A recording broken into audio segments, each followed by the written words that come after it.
Hi, and welcome to the Kale Houser Leadership Secrets podcast. Today, we're going to talk about positive and negative assumptions.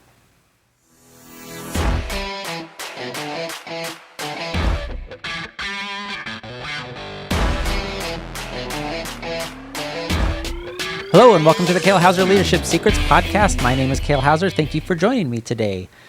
I want to talk about assumptions a little bit. Assumptions in the form of, and I realize the title is a little bit of a misnomer, but the assumptions of what type of person are you when you're making assumptions? Are you a positive assumer or are you a negative assumer? Are you somebody when you're making assumptions about a situation, about another person, about an event, about anything going on in your world?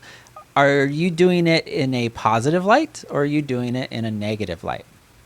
This came up because I was having this discussion with somebody I know, and we were talking about, and I'd mentioned that most people in the world are negative assumers. They will assume not necessarily the worst, but they won't assume the best. And this goes a little bit in hand with my podcast on giving people the benefit of the doubt, because that is certainly somebody who is a more tilted towards the positive assumer, somebody that assumes the best and the most appropriate and positive in people. But I would argue that that is not the norm. Most people, and that's kind of what assumptions are, right? Or at least that's the rap that they've been given in popular culture and in today's culture, is that if you're making assumptions about somebody, right, air quotes, assumptions about somebody, that it's a negative assumption.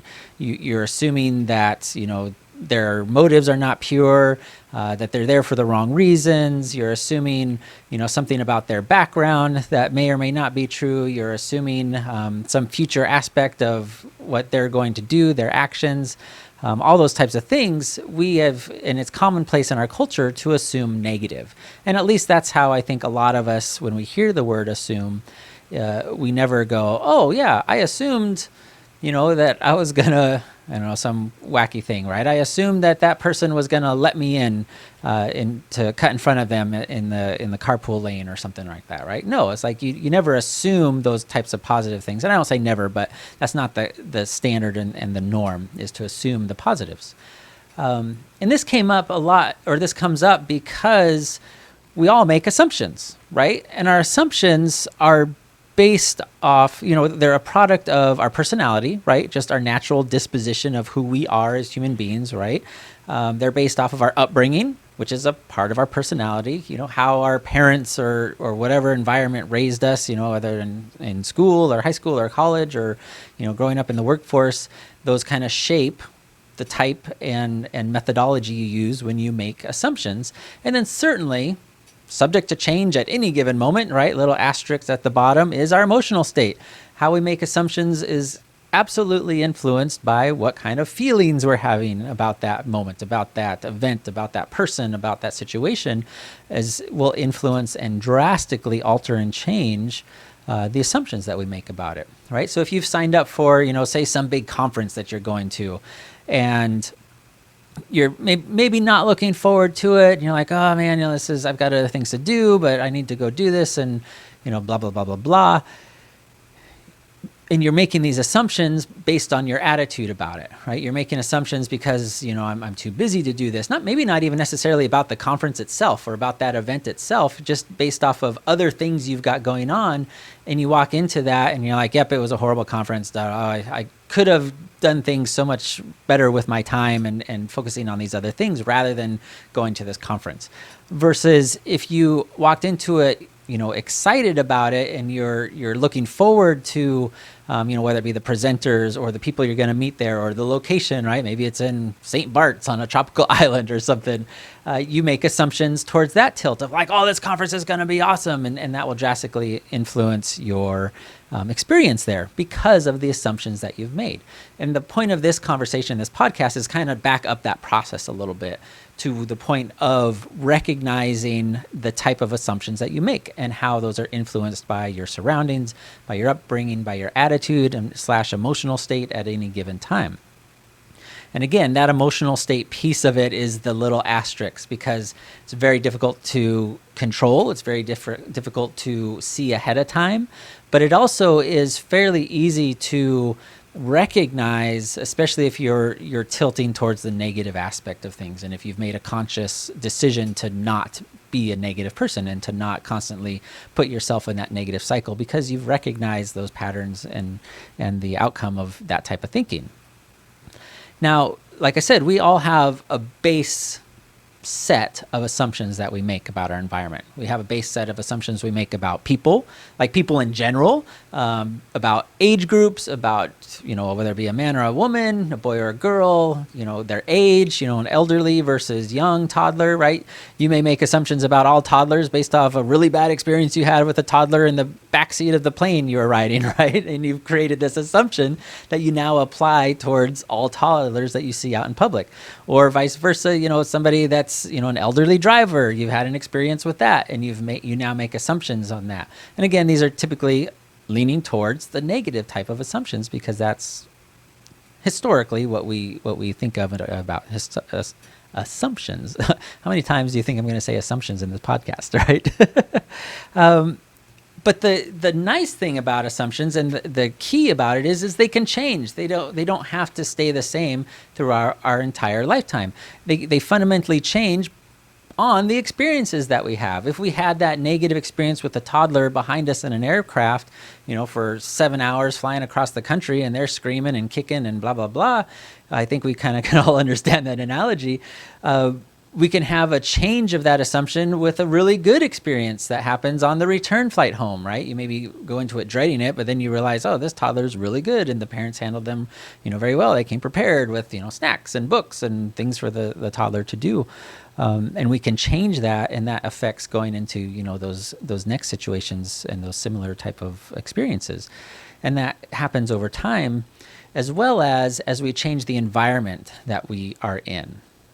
So if you're around, if you decide to go work at a daycare, you start being in that environment of toddlers and you start changing those assumptions as you get more involved and an in-depth look in varying aspects of that environment.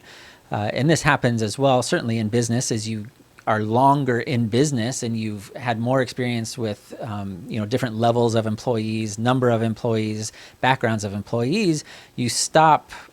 Hopefully you stop thinking, oh, I can't find any good people. And then once you start having those good experiences, you realize, man, there are some phenomenal, exceptional people out there that you can hire and become part of your team.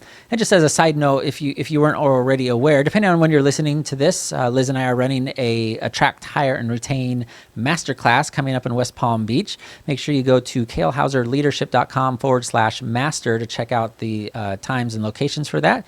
That's coming up in early July if you're in the South Florida area and want to check it out and join us. It's 40% off for our early bird special right now, which is pretty legit.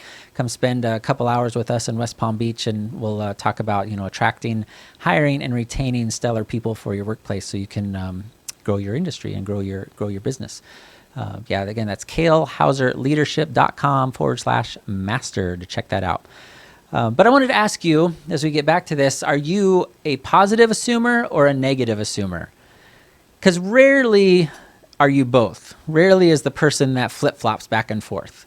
Certainly, we have our instances of that based on extreme emotional reactions, but fundamentally, you're usually tilted towards one or the other, being a negative assumer or a positive assumer.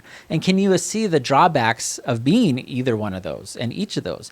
Just because you're a positive assumer doesn't mean like everything's roses and cherry trees, right? There are drawbacks to being a positive assumer about all situations and all people and things. Namely, there's a lot of blind trust that's involved when you're a positive assumer, right? Maybe unearned trust.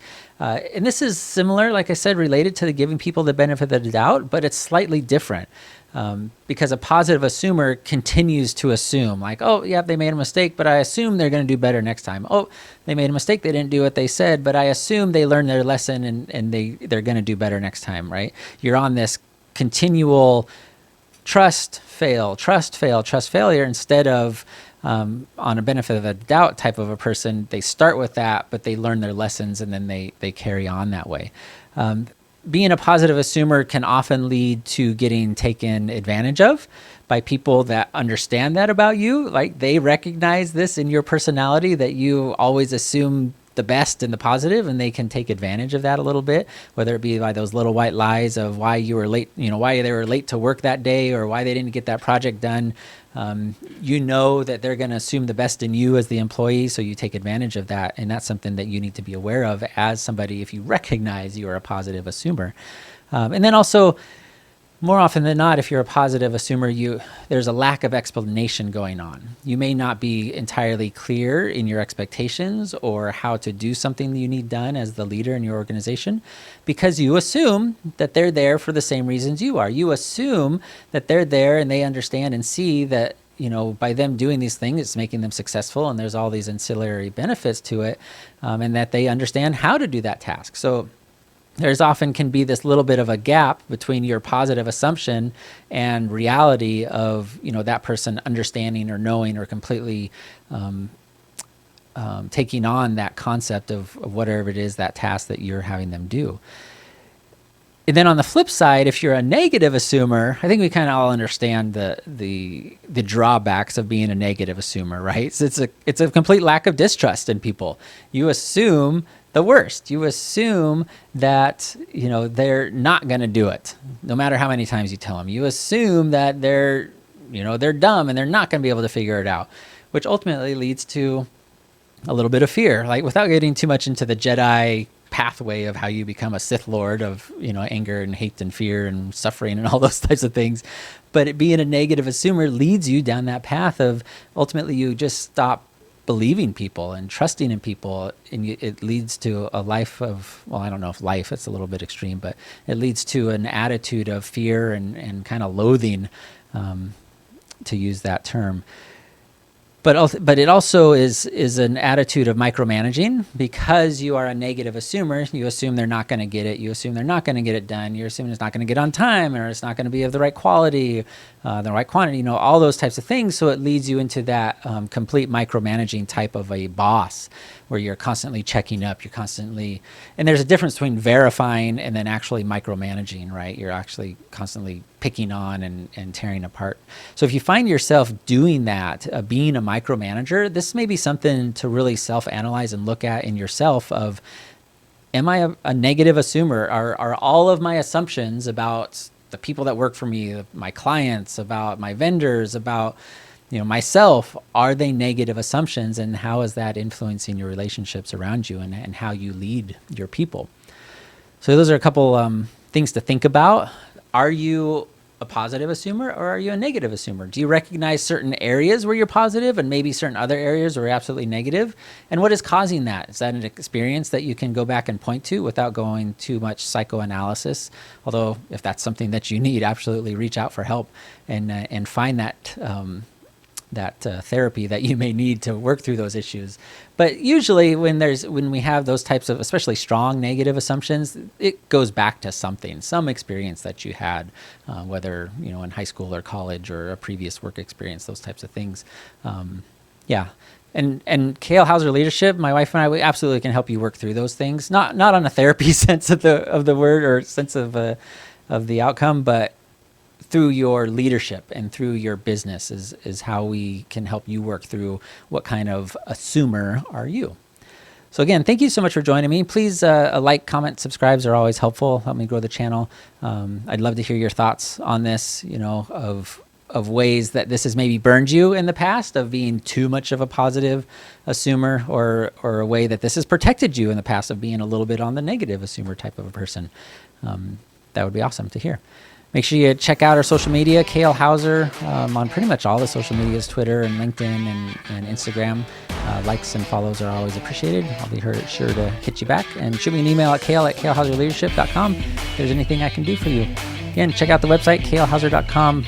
Feedback is appreciated on that as we develop and grow with that venture right there. All right, everybody, we'll see you in July for our upcoming masterclass. Make sure you also check out kalehouserleadership.com/master and let me know what you think. We'll talk to you soon. No matter where you're at in the world, have a fantastic afternoon. Bye.